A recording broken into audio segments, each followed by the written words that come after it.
Vamos falar sobre uma coisa que eu tô a caminho e espero chegar. Nossa. Envelhecimento, velhice. O que se entende, Dimas, por velhice? Bom, Ciro, primeiro, velhice é um estado, né? A velhice é um estado. Nós estamos caminhando para esse estado. Quando você chega a um momento em que seu organismo ele começa a te dar sinais de que você está falhando biologicamente. Você já não está mais realizando as suas atividades fisiológicas normais.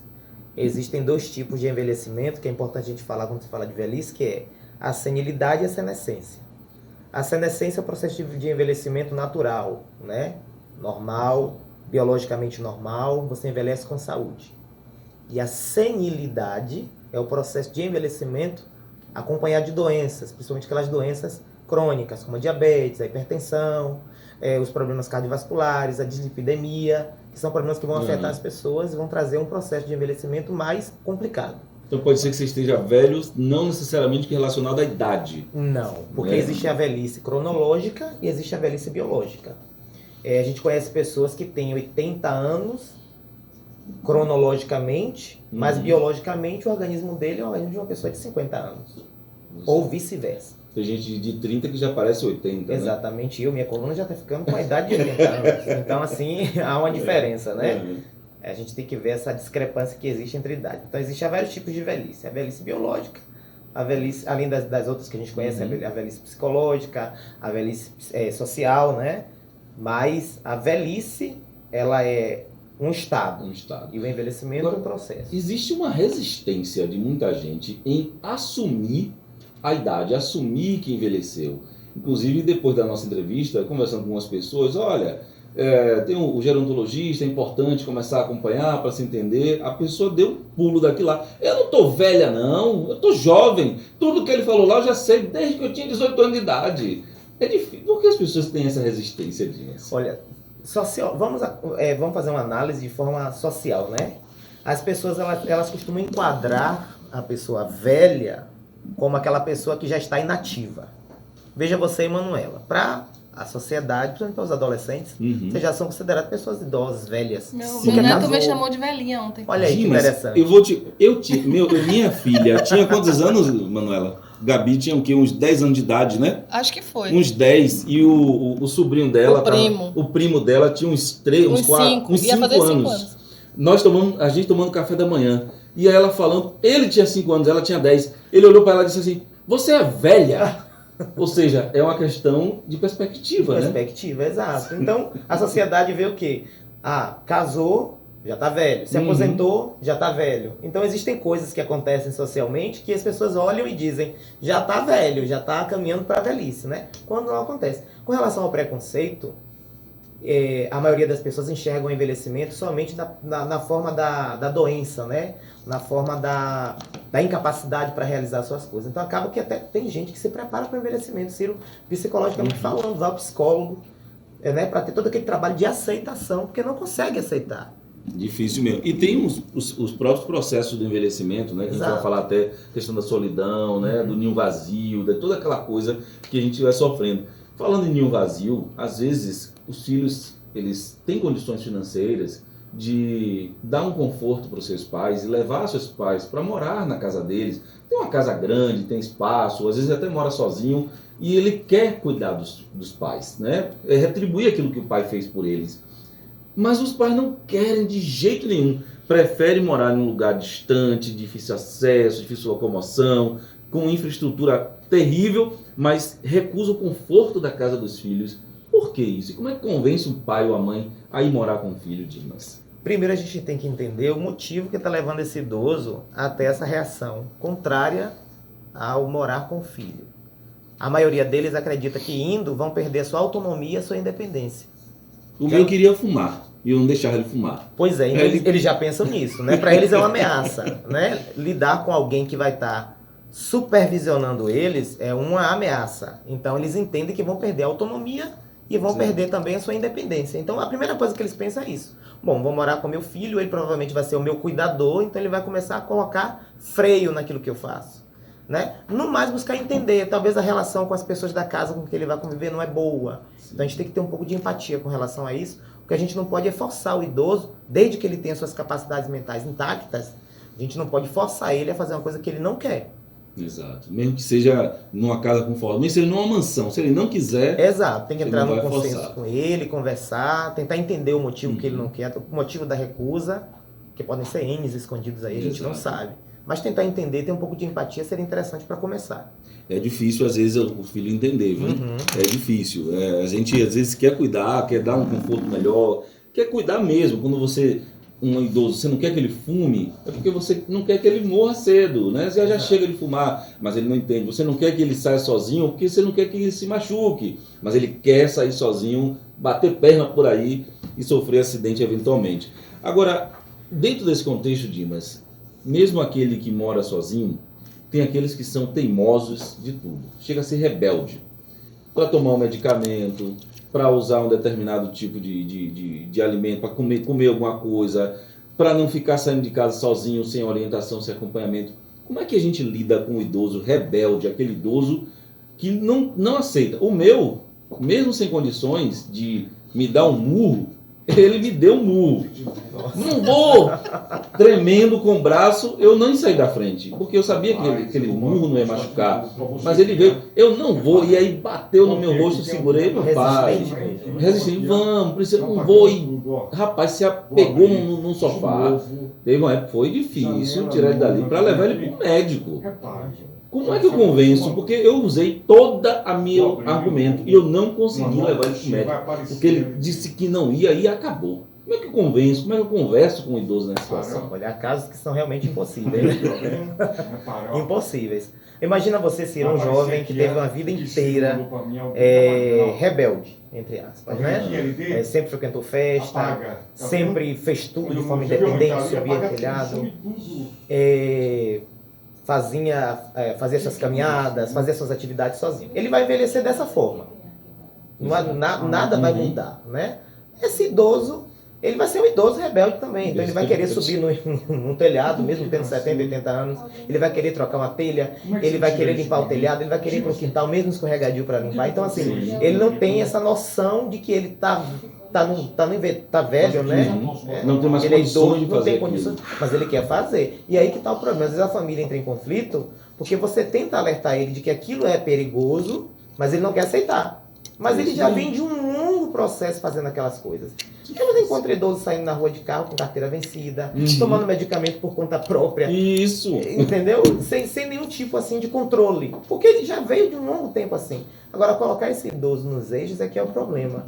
Porque a quando ele já vem disso. Né? Já vem disso. Ele foi um jovem rebelde, banda voou. Então ele vai entrar na velhice da mesma forma. Né? Então o ideal é, sabendo que os pais vão envelhecer, começar já a contornar esse caminho para quando chegar lá já está tudo ok. Já entendendo que ele, embora esteja envelhecendo, ele tem autonomia. Sim. Ele tem autonomia e ele pode escolher o que fazer. Entender que a velhice não é uma doença.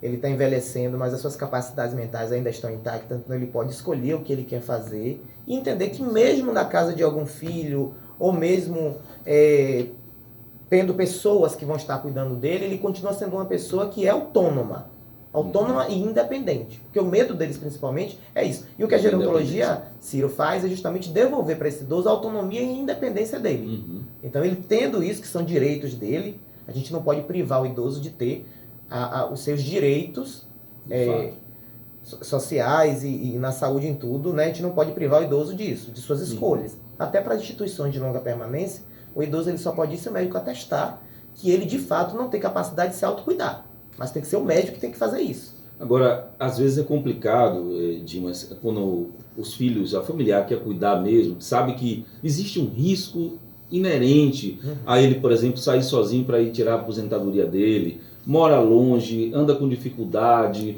e ele não quer um filho, não quer um sobrinho, não quer ninguém perto, quer ir sozinho. Mas existe hoje risco de acidente na via, acidente de trânsito e risco de assalto.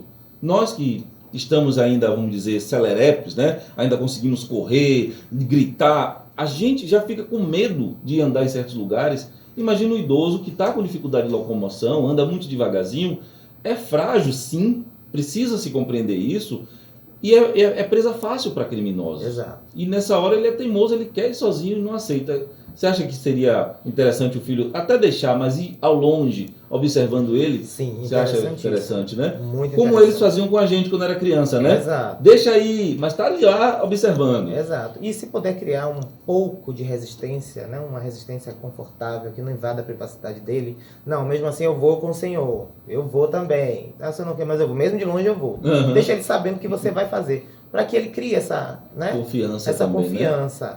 E talvez seria interessante buscar uma ajuda médica para poder tentar identificar se essa teimosia, que acho que é a próxima pergunta que você vai fazer, não sei, não está relacionada a algum tipo de demência. Tem isso ainda, né? Ele não está desenvolvendo um quadro demencial que pode estar causando esse problema nele.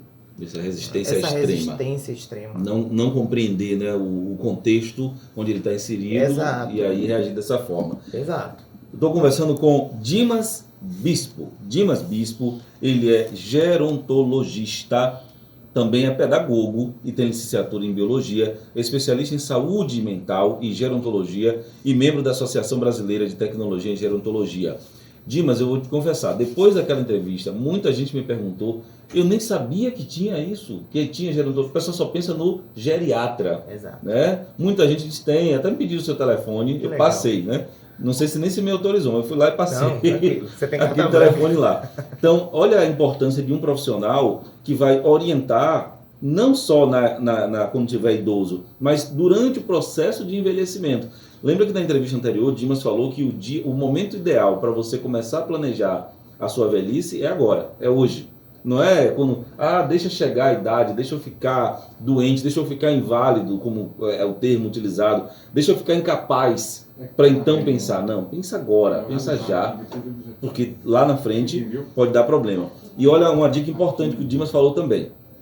A pessoa rebelde jovem vai ser rebelde velho. Ponto. Banda voou, o doidão, quando jovem, vai ser doidão, banda voou, quando velho também. Simples, a pessoa não vai mudar o seu comportamento que teve a vida toda só porque envelheceu, né? Ela vai continuar. A diferença é que quando ela era jovem, ele corria, fazia, acontecia, saía de tarde, de manhã para o carnaval, voltava 3 dias depois, né? Dormia sabe lá onde. Só que agora a idade chegou, tem limitações que precisam ser adaptadas. Mas é importante então, já sabendo como era seu pai, seu avô na juventude, já começar a trabalhar a mente dele, para quando ele chegar lá, ele tá de boa, né, Dimas? Tá perdendo cuidado já. Outro ponto, Dimas, aquele idoso reclamão. Ele só reclama. Nada tá bom para ele. Você faz a sopa e diz que tá salgada. Você faz o pão e diz que tá duro. Você arruma a cama dele e diz que tá assim. Não importa o que você faça, ele vai reclamar. Bom dia, mãe. Sempre reclamar. Como é que eu lido com esse idoso que só reclama de tudo que a pessoa faz, que a família faz, nada tá bom para ele? Você está me colocando numa saia justa, né? Vamos tentar identificar o problema que está levando ele a reclamar tanto. Essa insatisfação, né? Na verdade, todos nós estamos insatisfeitos com alguma coisa, né? A gente está insatisfeito com o governo, está insatisfeito com a saúde, etc. Eu estou insatisfeito com o meu setor financeiro. Eu também. Dinheiro é sempre insatisfação. Todos os dias. Então, assim, a gente está sempre insatisfeito. O idoso, da mesma forma, ele está insatisfeito com alguma coisa. Agora, o que será que está causando essa insatisfação? Às vezes o idoso, Ciro, ele tem a dificuldade de entender que ele, às vezes, não está sendo ouvido ou não está tendo aquela autonomia dentro de casa, né?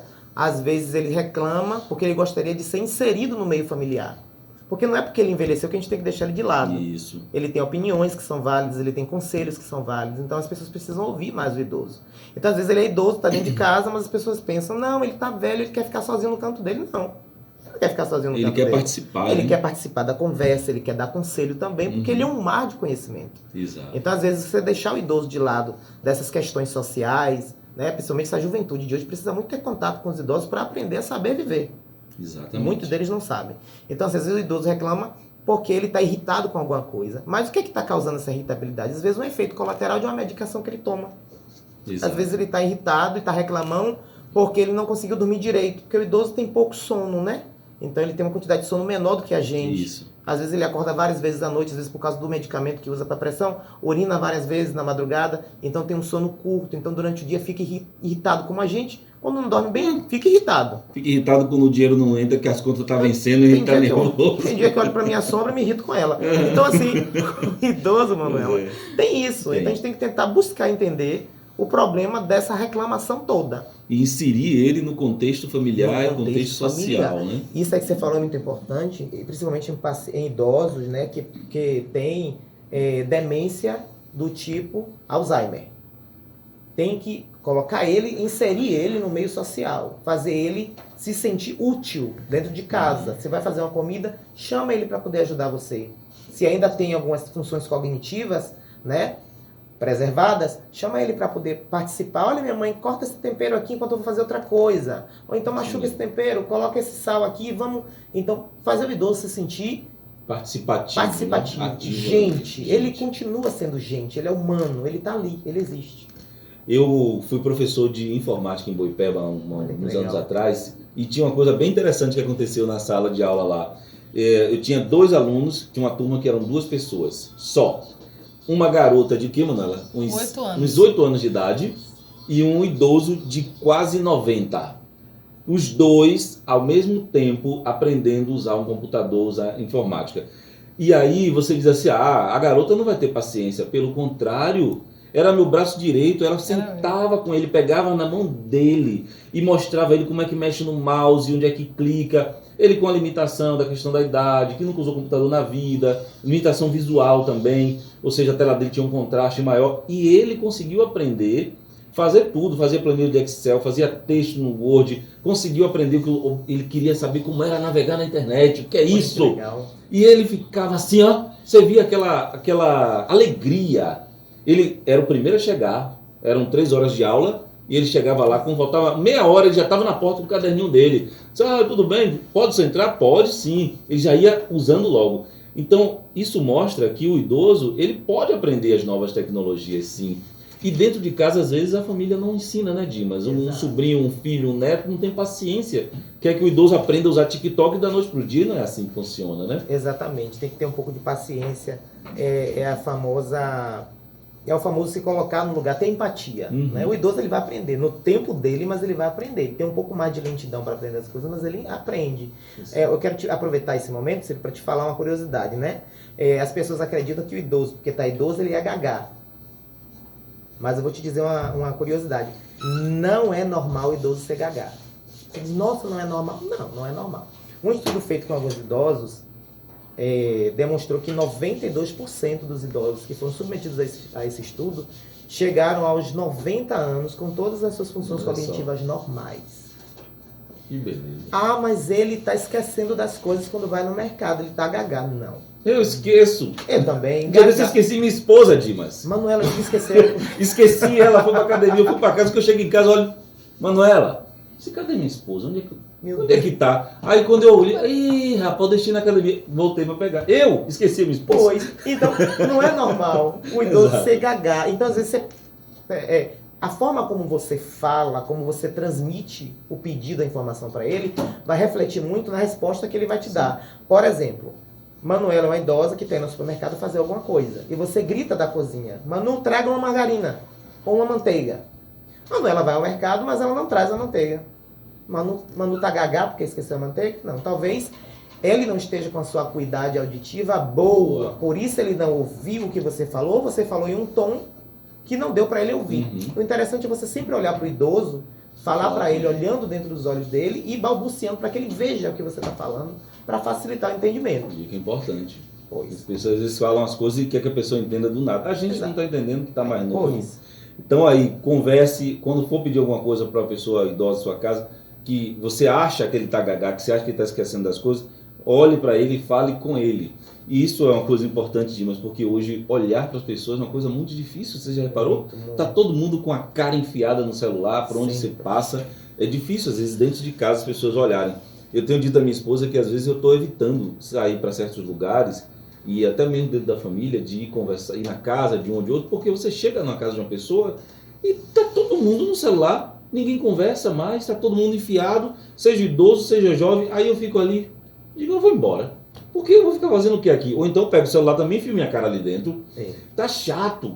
Eu passei, não sei na sua graduação, mas na minha graduação, eu passei 5 anos na faculdade e dos colegas eu conheço hoje 2 ou 3 e a maioria eu não conversei porque 99% do tempo eles estavam com a cara enfiada no celular no momento dos intervalos. Ou seja, você não faz mais conexões.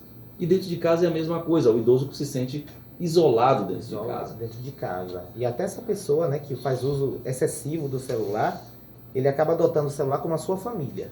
Isso é importante a gente ver com os filhos, adolescentes dentro de casa, a incentivarem eles a viverem a vida. Porque existe uma vida em torno do celular, né? Mas eles focam tanto no celular que acabam adotando o celular como uma família, que é um problema. Então ele vai envelhecer assim. Ele vai ser um idoso, mais tarde, solitário, isolado, ele vai entender que o mundo dele está ali. E isso não é bom, porque existe uma vida aí para se viver. Então as pessoas acabaram criando esse esfacelamento na família, nas relações familiares, nas reuniões familiares, justamente por causa do celular. Exato. Eu tenho pessoas assim também na família que às vezes a gente se reúne para conversar, quando você pensa que não, já está com o celular na mão, já esqueceu que você mais existe nada. há muito tempo. Não constrói nada. É um problema. Infelizmente é uma ferramenta maravilhosa, mas tem seus... Eu vou deixar uma pergunta para você pensar hoje e amanhã eu quero saber. Qual foi a última vez que você teve uma conversa profunda com alguém da sua família? Importante. Conversa profunda, não é aquela conversa rasa do dia a dia, não. Aquela conversa da vida, dos sonhos, dos projetos, do que você pensava, dos seus desejos. Aquela conversa profunda que vai lá no fundo da sua história. Qual foi a última vez que teve com sua mãe, com seu pai, com seus irmãos, com seus filhos? Pense aí, viu? Pense nisso. Dimas, à medida que a gente vai envelhecendo, é natural que a gente vai tendo perdas na família. A gente perde amigos, perde familiares, a gente fracassa em sonhos que tinha, a gente cria expectativas que são frustradas. Ou seja, temos dores, sofrimentos, frustrações e perdas ao longo da vida. E chegamos a uma idade já mais avançada com uma carga gigante de decepções, de tristezas, de sofrimento emocional. Como é que a gente pode lidar ou planejar para que a gente tenha uma vida na velhice, a mente mais leve, com uma visão mais esperançosa da vida? Porque além das perdas que a gente teve ao longo da vida, você olha para o futuro, você tem uma expectativa de vida bem pequena comparada ao que você viveu. Mário Sérgio Cortella diz que hoje, quando ele olha para o presente dele, ele tem mais passado do que futuro. Né? Porque a gente tem um limite, a vida tem limite. Como é que a gente lida com essa tristeza e essa angústia quando tu vai chegando à idade, Dimas? Vamos atrelar agora a saúde mental à gerontologia, né, Ciro? A gente precisa viver cada fase da nossa vida. É preciso viver cada fase da nossa vida respeitando também as nossas limitações. Se você perdeu alguém, viva seu luto. Não seja forte nem mostre para as pessoas que você é forte. Viva seu luto. Porque se você não viver seu luto agora, esse luto vai ser... O seu corpo, ele vai dizer para você que o luto não foi vivido e ele vai responder de alguma forma. Então chore mesmo, entre no quarto, grite mesmo, passe seus 7, 10 dias tristes, né, que são normais, mas viva o luto. Não mostre que você é forte. Cuide da sua saúde mental. Trate as depressões, né? Se você tem algum tipo de depressão, procure um psicólogo. Trata ela agora. Não vá acumulando problemas emocionais. Porque o seu corpo vai chegar um momento que ele vai dizer: eu estou doente, você guardou demais problemas e agora você está doente e eu não tenho mais o que fazer. Porque chega um limite que não existe mais o que se fazer. Então, existe um ditado que diz que mente são, corpo são. Então, viva os problemas que tem que se viver. Tem problema para resolver, resolva, não fuja deles. Não fique acumulando coisas. Tome decisões. Tomar uma decisão é importante, né? É arriscado, às vezes, você tomar uma decisão. Mais arriscado ainda é não tomar. Então, viva tudo que você tiver que viver para que você tenha um envelhecimento saudável. Trate a depressão, pratique atividade física, converse com as pessoas, faça sexo com quem você ama. Ciro, idoso tem vida sexual ativa, você sabe? É verdade. A gente vai conversar. Numa próxima, se outra tiver, pauta. tem sim, eles têm uma vida sexual ativa, mas assim, faça sexo com quem você ama, com seu esposo, com sua esposa, tome um bom vinho, leia um livro. Leia é importante. Leia é muito importante, porque o corpo precisa de malhação, mas o cérebro também precisa malhar, né? Faça palavras cruzadas, resolva cálculos matemáticos. Ouça música, né? Ouça música boa, né? Não aquela música que manda a pessoa se arrastar toda pelo chão, igual cobra. Ouça música de verdade, né? A gente não tem essa cultura mais de ouvir uma música boa, né? Então, assim, tudo isso vai influenciar no seu envelhecimento. Olha que dicas importantíssimas para você que está em casa agora, de manhã cedo, tomando seu café. E olha, muito importante cuidar da saúde mental. Inclusive a gente tem que trazer aqui uma psicóloga para a gente conversar sobre isso também, é importantíssimo. Porque olha o que Dimas falou, resolva os problemas e viva o luto que tiver que viver. A gente está numa sociedade, Dimas, hoje onde tudo você tem que ser forte. Essa história, seja forte. É sério, eu tenho que ser forte o tempo todo, tem hora que tá tudo uma droga. Tem hora que o mundo tá desabando e eu vou ter que ser forte? Ah, vai ter. Não vai ter. Tem hora que eu vou ter que me ajoelhar, tem hora que eu vou ter que me encolher, entrar debaixo no chuveiro, vou ter que chorar, vou ter que soluçar, botar para fora, me reerguer e começar de novo. As pessoas ficam nessa, você viveu o luto, nossa, como é que você... Ah, você perdeu a mãe, vai ser forte? Não existe isso. Não existe, é uma ilusão. Ah, só quem perdeu a mãe sabe a dor que é. É um murro na boca do estômago que você não fica em pé. E a lacuna que vai levar pro resto da vida, né? Pois é. Ah, não vou não. Eu vou ficar aqui porque eu tenho que ser forte, tenho que mostrar que sou forte. Besteira. Viva a sua dor, mas também não fique lá o tempo todo. Exatamente. Saia de lá. Saiba entrar e saiba sair. Saiba entrar e saiba sair.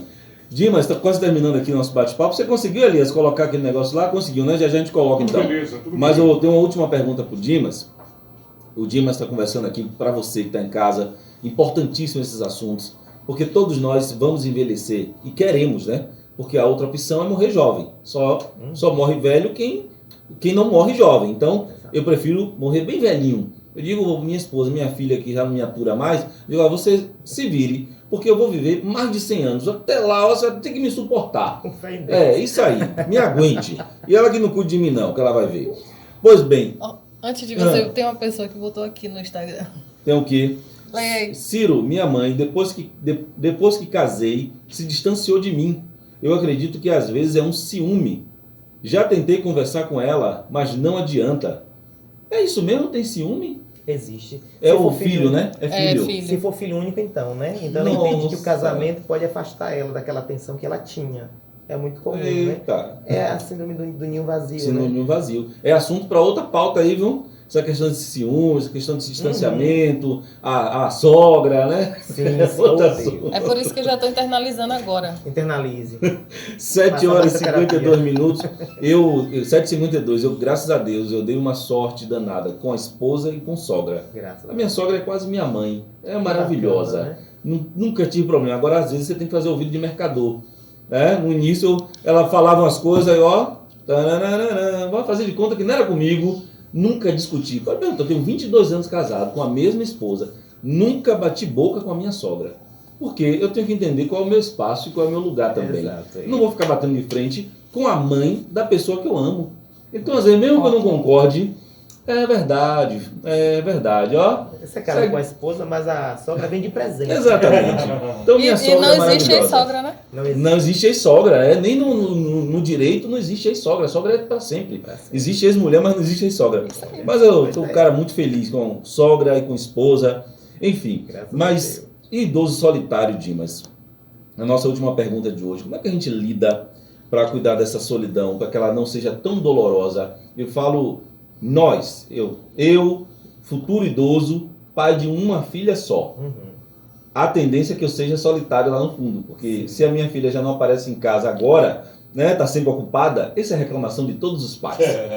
Você não aparece, o filho foi lá ontem, um tempão que não aparece, vivo aqui sozinho em casa, ninguém vem aqui me ver, tô aqui largado, não é assim? Pois bem, a minha filha vi ontem, mas eu já tô dizendo que ela não aparece. Pois é, porque eu queria que ela estivesse comigo o tempo todo. Como é que a gente vai lidar para a gente amadurecer nesse sentido e não sofrer tanto com essa solidão que ela é inevitável no futuro? Existem pessoas que desenvolvem uma carência, né? Ao longo da vida, né? Desenvolvem uma carência, então ela precisa ter pessoas por perto para elas se sentirem bem. O idoso, às vezes, ele teve a casa cheia a vida inteira. Então as pessoas começam a sair de dentro de casa. E fica, de fato, a cadeira do João vazia, a cadeira da Maria vazia, e ele vai vendo aos poucos que todo mundo saiu e ele ficou só. Mas, às vezes, ele também não manteve os laços de amizade que ele tinha. Então, é importante que o idoso mantenha laços de amizade com as pessoas com quem ele gosta, para que ele saia, visite amigos, visite familiares, e não fique somente vivendo aquela solidão pela ausência das pessoas que viviam com ele. Então, é importante, Ciro, você ter bons amigos, desenvolver amizades ao longo da vida. Vivemos um tempo, Manu, que as pessoas, as relações, elas são muito instáveis, né? Elas não são sólidas. Eu tenho amizade de mais de 20 anos.